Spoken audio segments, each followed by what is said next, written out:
నమస్తే, welcome to our channel. నేను మీ సిరి. ఈ రోజు మనతో పాటు ఉన్నారు ప్రముఖ పొలిటికల్ అనలిస్ట్ అంకమరావు గారు. నమస్కారం సార్. నమస్తే సిరి గారు. సార్, గురువారం రోజు అయితే ఇడుపులపై దద్దరిల్లుతుందనే ఒక చర్చ అయితే వచ్చిందంటే కాంగ్రెస్లో షర్మిల గారు జాయిన్ అవుతున్నారు.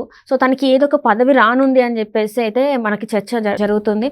సో ఇడుపులపాయలో ఆ రోజు కాంగ్రెస్లో జాయిన్ అవుతున్నారని చెప్పబోతున్నారా? తనకి ఏ పదవి వస్తుందో తను తేల్చి చెప్పబోయే టైం అదే అంటారా? అంటే ముందు అక్కడికి వెళ్ళి తండ్రి గారి సమాధి వద్ద తన కుమారుడి వివాహ పత్రిక అందజేయడానికి వెళ్తుంది. అక్కడ అంటే ఊహాగానాలు ఏంటంటే కాంగ్రెస్ వారు, స్థానిక నాయకులు, అట్లాగే కేంద్ర నాయకత్వం కూడా ఖర్గే గారు, రాహుల్ గాంధీ గారు, సోనియా గాంధీ గారు, ఇక్కడ గిడుగు రుద్రరాజు గారు, వీళ్ళందరూ కూడా కాంగ్రెస్ పార్టీలోకి వస్తుంది, ఆమె బాధ్యతలు తీసుకోబోతుందని చెప్పని ప్రచారం చేస్తున్నారు. అది 4వ తారీఖు బాధ్యతలు స్వీకరిస్తుందని కొంతమంది, ఆ రోజు ప్రకటిస్తుందని కొంతమంది అన్నారు. మరి ఈరోజు వాళ్ళ యొక్క తెలంగాణ ప్రాంతానికి సంబంధించినటువంటి ఆ పార్టీ ముఖ్య నేతలందరితో కూడా సమావేశమై భవిష్యత్ కార్యాచరణ ప్రకటించబోతున్నారు అనేది స్పష్టంగా అర్థమైపోతూ ఉంది. 4వ తారీఖు నాడే చేరికలని చెప్పని ఒక ఊహాగానం కూడా ఉంది. మరి ఈ రోజే ఇడుపులపై వెళ్తున్నారని చెప్పుకొని కొంతమంది చెప్తా ఉన్నారు. మరి ఏది నిజం ఏంది అనేది 4వ తారీఖు దాకా మనం ఎదురు చూడాల్సిందే. ఒకటి మాత్రం నిజంగా కనపడతానే ఉంది, కాంగ్రెస్ పార్టీలో చేరుతుంది అనేది. ఇక్కడ అధ్యక్ష బాధ్యతలు స్వీకరిస్తుందా లేకపోతే ఎలా ఉంటుంది ఏంటి అనేది వారు సంయుక్తంగా కానీ లేకపోతే షర్మిల కానీ మనకు చెప్పిన దాని ప్రకారమే రేపు జరిగేది. ప్రస్తుతానికైతే మాత్రం కాంగ్రెస్ పార్టీలో చేరడం ఖాయమనే అభిప్రాయం మాత్రం చాలా స్పష్టంగా అర్థమైపోయింది అందరు. అంటే అందరూ అనుకుంటుంది ఏంటంటే సార్, కాంగ్రెస్ పార్టీలో జాయిన్ అవుతుంది అంటే ఎవరైతే మన కాంగ్రెస్లో మల్లికార్జున ఖర్గే గారు, ఇంకా వారి ఆధ్వర్యంలో సోనియా గాంధీ, ప్రియాంక గాంధీ, రాహుల్ గాంధీ వారి ఆధ్వర్యంలో అయితే షర్మిల గారు జాయిన్ అవుతున్నారు అని చెప్పేసి. ఇంకొకటి ఏంటంటే తనకి పదవి, ఏ పదవి ఇస్తారు, ఏపీ పిసిసి కానీ లేకపోతే ఏదైతే ఉందో దానికైతే ఇష్టం లేదు, వేరే అయితే నేషనల్ లెవెల్లో అయితే బాగుంటుంది అని చెప్పేసి అనుకుంటున్నట్టు కూడా చర్చ జరుగుతుంది సార్. ఏది ఆమె ఆశిస్తుంది? ఇప్పుడు ఆమె ఇక్కడ ఉన్నటువంటి ఆంధ్ర రాష్ట్రానికి సంబంధించి అధ్యక్షురాలుగా బాధ్యతలు స్వీకరిస్తుందని చెప్పని ప్రజలు భావిస్తున్నారు. కొంతమంది ఇప్పుడు ఆమెని ఏ కారణంతో తీసుకుంటారు? తెలుగు రాష్ట్రాల్లో బలోపేతం కోసమే కదా, వైఎస్ రాజశేఖర రెడ్డి గారి అమ్మాయిగానే కదా వాళ్ళని తీసుకునేది. కాబట్టి వాళ్ళు లబ్ధి పొందాలనుకుంటుంది ఈ 2 రాష్ట్రాల్లోనే కదా.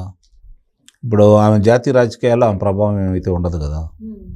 కాబట్టి ఇక్కడ వరకే పరిమితం చేస్తారు. తర్వాత ఆమె చేసేదాన్ని బట్టి, పార్టీకి ఉపయోగపడేదాన్ని బట్టి జాతీయ స్థాయిలో తీసుకోవచ్చేమో. కానీ ప్రస్తుతానికైతే రాష్ట్రానికి సంబంధించి, ఆంధ్ర రాష్ట్రానికి సంబంధించిన దానికోసమే మొన్న తెలంగాణలో కూడా ఆమెని చేర్చుకోలేదనేది అభిప్రాయం వినపడతా ఉంది. కాబట్టి ఆమె కూడా మరి ఆంధ్ర రాష్ట్రంలో రేపు పొద్దున ప్రచార బాధ్యతలు, నాయకత్వ బాధ్యతలు తీసుకుని ముందుకు తీసుకెళ్లే విధంగా ముందుకెళ్లాలంటే ఆంధ్ర రాష్ట్రానికి సంబంధించినంత వరకు పదవులు తీసుకుంటుందని భావిస్తున్నాము. అంతట్లో సందేహం కూడా ఏం లేదు. ఒకవేళ అంటే కాంగ్రెస్లోకి ఇప్పుడు జాయిన్ అవుతున్నట్టు తెలుస్తుంది. ఎవరైతే ఇప్పుడు వైసీపీలో నుంచి అసంతృప్తులు ఎవరైతే ఉన్నారో, టికెట్ రాని ఎమ్మెల్యేలు ఉంటారు కదా సార్, సో వాళ్ళు ఇటువైపు వెళ్ళే అవకాశాలు ఉన్నాయంటారా? మళ్ళీ అంటే ఆల్రెడీ మనం చూసుకున్నట్టయితే వైఎస్ఆర్సీపీలో కాంగ్రెస్ నేతలే చాలా మంది ఉన్నారు. సో వాళ్ళందరూ ఇటు వచ్చే అవకాశాలు ఉన్నాయంటారా షర్మిల వైపు? వైఎస్ఆర్ పార్టీలో, కాంగ్రెస్ పార్టీలో 95% మంది ఉందో వాళ్ళే. ఒక 5% మాత్రమే తెలుగుదేశం పార్టీ నుంచి వెళ్ళిన వాళ్ళు ఉన్నారు. 90% నుంచి ఆ రోజు కాంగ్రెస్ పార్టీల నుంచి మరి 2014లో ఎన్నికలు చూసిన తర్వాత, అంతకుముందు 2012లో జరిగిన ఉప ఎన్నికలు చూసిన తర్వాత కాంగ్రెస్ పార్టీకి భవిష్యత్తు లేదని భావించిన వాళ్ళందరూ కూడా వైఎస్ఆర్సీపీ పార్టీలోనే ఉన్నారు. నాయకులు కొంతమంది, అంటే పదవులు అనిపించిన కొంతమంది ఇంకా కాంగ్రెస్ని అడ్డు పెట్టుకొని ఉన్నారు. 2014లో తెలుగుదేశం పార్టీ అధికారంలోకి వచ్చిన తర్వాత కాంగ్రెస్లో ఎక్కడ కూడా ధరావతులు కూడా రాలేదు కాబట్టి వాళ్ళు పునరాలోచనలో పడి వైఎస్ఆర్సీపీ పార్టీలోకి అందరు రావడం కూడా జరిగింది. అంటే వాళ్ళు పదవులు అనుభవించి మరి పేరు ప్రఖ్యాతులు సంపాదించుకున్న పార్టీని వదిలిపెట్టి రావడానికి వాళ్ళ రాజకీయ భవిష్యత్తును దృష్టిలో పెట్టుకుని పార్టీని వదిలిపెట్టేసి వచ్చేసారు వాళ్ళు. మరి ఇప్పుడు కూడా ఈ నావా మునిగిపోతుందని చెప్పి వాళ్ళకి అర్థమైపోయిన తర్వాత, వైఎస్ఆర్సీపీ పార్టీ ఓడిపోతుందని చెప్పి వాళ్ళకి తెలిసిన తర్వాత నిస్సందేహంగా వాళ్ళు బయటికి వెళ్ళిపోతారు. వాళ్ళ అవసరాల కోసం పార్టీలో ఉన్నారే తప్ప పార్టీ కోసం వాళ్ళైతే పనిచేయట్లేదు కదా. పార్టీ కోసం పనిచేసే వాళ్ళైతే పార్టీలోనే ఉండి పార్టీ కోసం పనిచేసేవాళ్ళు కదా. మరి వేరే పార్టీలోకి వెళ్ళారు అంటే దాని అర్థం ఏంటంటే వాళ్ళ అవసరాలే ముఖ్యం కదా. కాబట్టి వాళ్ళు సహజంగా అలాంటి వాళ్ళు చాలామందిని కూడా కాంగ్రెస్ పార్టీలో ఇప్పుడు ఉన్నటువంటి వైఎస్ఆర్సీపీ పార్టీలో ఉన్నటువంటి వాళ్ళని తెలుగుదేశం పార్టీ వాళ్ళు ఆహ్వానించరు, వస్తామన్నా కూడా రానివ్వరు. అలాగే జనసేన పార్టీ వాళ్ళు కూడా 90% మందిని ఆహ్వానించరు, ఎందుకంటే వాళ్ళు చేసిన కొన్ని కార్యక్రమాల వల్ల, వాళ్ళు మాట్లాడిన విధానాల వల్ల వాళ్ళని ఆహ్వానించరు. ఇప్పుడు వాళ్ళకి రెండే మార్గాలు ఉన్నాయి, ఒకటి భారతీయ జనతా పార్టీ, ఒకటి కాంగ్రెస్ పార్టీ. ఇప్పుడు కాంగ్రెస్ పార్టీకి షర్మిల గారు వచ్చారు కాబట్టి రాజశేఖర రెడ్డి గారితో ఉన్న అనుబంధంతో ఇప్పుడు వైఎస్ఆర్సీపీ పార్టీలో జరుగుతున్నటువంటి పరిణామాలు కూడా వాళ్ళ దృష్టిలో ఉన్నాయి కాబట్టి సహజంగానే వాళ్ళకి ఇప్పుడు ఎక్కువ శాతం వెళ్ళడానికి కాంగ్రెస్ పార్టీకి అవకాశం ఉంది. గెలుస్తామా లేదా అనే దానికంటే కూడా ఇప్పుడు ఈ అమ్మాయిని అడ్డం పెట్టుకొని ఈ ఎన్నికల్లో ఎటు తెలుగుదేశం పార్టీ అధికారంలోకి వస్తుంది, కాంగ్రెస్ పార్టీ అధికారంలో రాకపోయినా కొన్ని స్థానాలు సంపాదించుకోలేకపోయినా కూడా రేపు 2024 అయిపోయిన తర్వాత 2029 ఎన్నికల నాటికి ఇప్పుడు ఉన్నటువంటి జగన్మోహన్ రెడ్డి గారి ఆధ్వర్యంలో ఉన్నటువంటి ఈ పార్టీ మళ్ళీ అది కక్కబెక్కలైపోయి మరి చాలా వరకు మళ్ళీ కాంగ్రెస్ పార్టీలోకి వస్తారు, మళ్ళీ మా ఓట్ బ్యాంక్ మాకు వస్తుంది.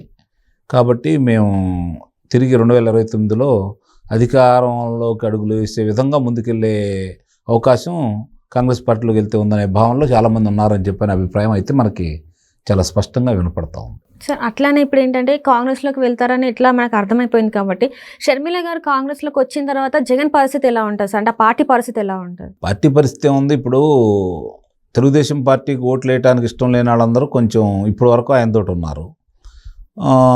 అందుట్లో 5% నుంచి 10-12% వరకు ఉన్నటువంటి నిజమైన అభిమానులు రాజశేఖర రెడ్డి గారికి, కాంగ్రెస్ పార్టీకి అభిమానులు ఇప్పుడు ఉన్నటువంటి ఈ కాంగ్రెస్ పార్టీకి షర్మిల గారు వచ్చి నాయకత్వ బాధ్యతలు స్వీకరిస్తే వాళ్ళ ఉద్దేశం కూడా ఎలా ఉందంటే కాంగ్రెస్ పార్టీ నుంచి రాజశేఖర రెడ్డి గారి అభిమానులుగా ఉండి వైఎస్ఆర్సీపీ పార్టీలోకి వెళ్ళిన వాళ్ళందరూ కూడా వైఎస్ రాజశేఖర రెడ్డి గారి కుటుంబానికి సంబంధించిన వాళ్ళు జగన్మోహన్ రెడ్డి గారు ఒక్కళ్ళ తప్ప మిగిలిన వాళ్ళు ఎవరికి జగన్మోహన్ రెడ్డి గారు న్యాయం చేయలేదు, అన్యాయం చేశారనే భావంలో వాళ్ళు ఉన్నారు. కాబట్టి ఆ అభిమానులందరూ రాజశేఖర రెడ్డి గారికి నిజమైన అభిమానులు, కాంగ్రెస్ పార్టీకి వీరాభిమానులు అయిన వాళ్ళందరూ కూడా మళ్ళీ తిరిగి ఒకప్పుడు మరి రాజశేఖర రెడ్డి గారే కాంగ్రెస్ పార్టీని కేంద్రంలో అధికారంలో రావడానికి ఆయన సారథ్యమే ఉపయోగపడిందని చెప్పి భావించే వాళ్ళందరూ కూడా మళ్ళీ ఇప్పుడు తిరిగి కాంగ్రెస్ గూటికే చేరతారు. దానివల్ల నష్టపోయేది జగన్మోహన్ రెడ్డి గారే కదా. Right sir. ఎందుకంటే జగన్మోహన్ రెడ్డి గారి మీద ఉన్న వ్యతిరేకత ఓట్లేవి కాంగ్రెస్ పార్టీకి వెళ్ళవు, ఎందుకంటే అధికారంలో వస్తుంది అనుకుంటే వెళ్ళేయి, కానీ అధికారానికి ఎటు రావట్లేదు. కాబట్టి అధికారంగా వచ్చే పార్టీ ఏంటంటే తెలుగుదేశం పార్టీ, దాంతో ఇప్పుడు జత కలిసినటువంటి జనసేన పార్టీ, వీళ్ళిద్దరు కలిసి అధికారంలో రాబోతున్నారు అన్నప్పుడు వాళ్ళ అభిప్రాయాలు ఎలా ఉంటాయి, అధికారం కల్లి కొమ్ము కాస్తారు. ఆ విధంగా వ్యతిరేకత ఉన్నటువంటి ఓటర్స్ అందరూ కూడా తెలుగుదేశం జనసేన కూటమితోటే కలిసి ప్రయాణం చేస్తారు. తెలుగుదేశం పార్టీకి జనసేన పార్టీకి ఓటేయడానికి ఇష్టం లేని వాళ్ళు షర్మిల గారు కాంగ్రెస్లోకి వెళ్తే కాంగ్రెస్ పార్టీకి ఓటేస్తారు. దానివల్ల ఎక్కువ నష్టపోయేది మాత్రం జగన్మోహన్ రెడ్డి గారే. Right, thank you so much sir. Thank you.